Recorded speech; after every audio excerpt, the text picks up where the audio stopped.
Ford Racing 2 wasn't a good game. I liked it, but in my review of it, I said the gameplay was very short and so was the car list.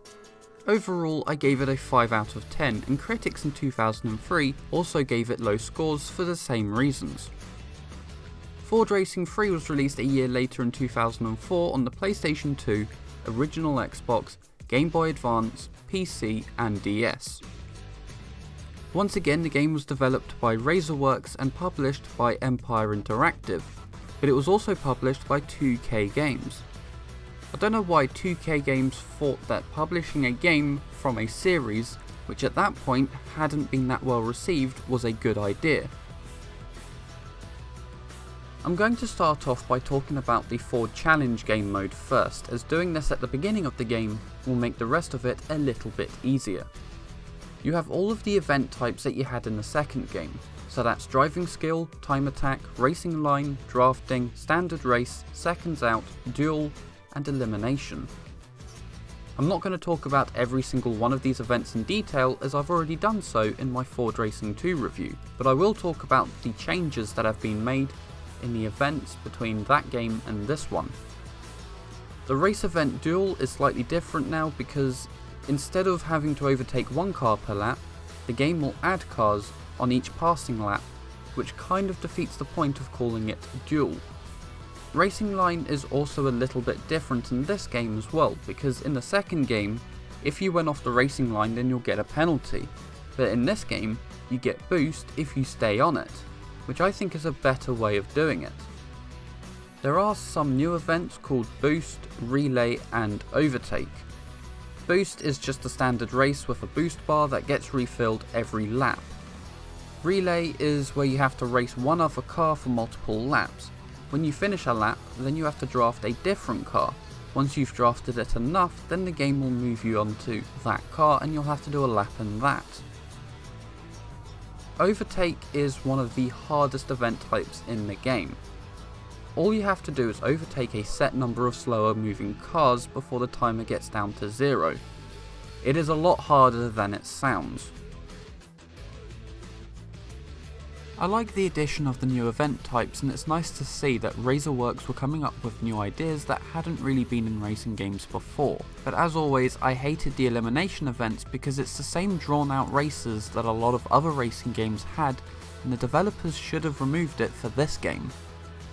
The reason why I said that doing the Ford Challenge mode first would have made the rest of the game a little bit easier is because you win a car every time you complete an event, and those cars can be used in the other game mode, Ford Competition.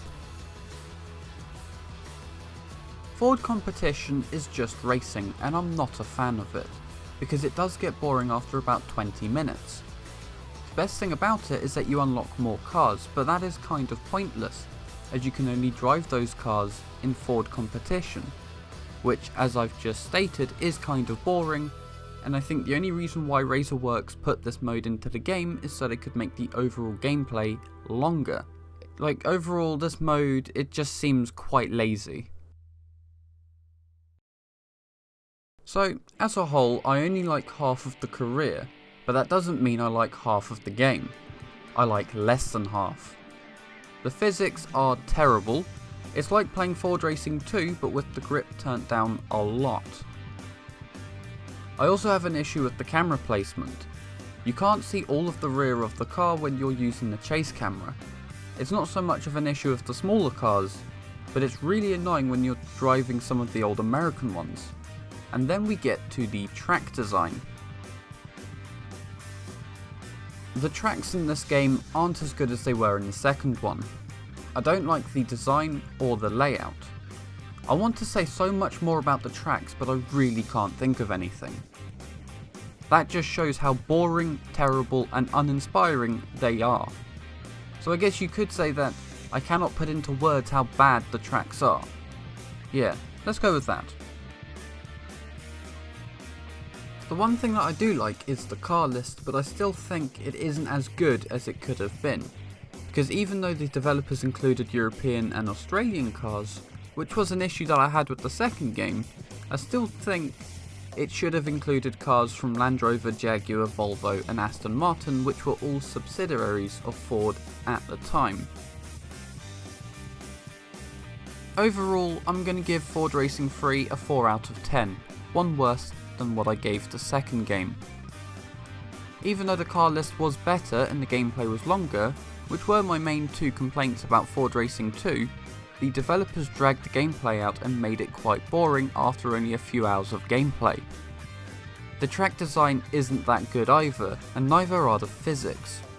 I can't believe I'm saying this, but if you want to play a Ford Racing game that was sold as Ford Racing, then go for the second game. This has been my review of Ford Racing 3 on the PlayStation 2. If you liked this review, then please give it a like. If you didn't, then give it a dislike, and if you want to see more, then please consider subscribing and joining the Discord server linked in the description. Goodbye.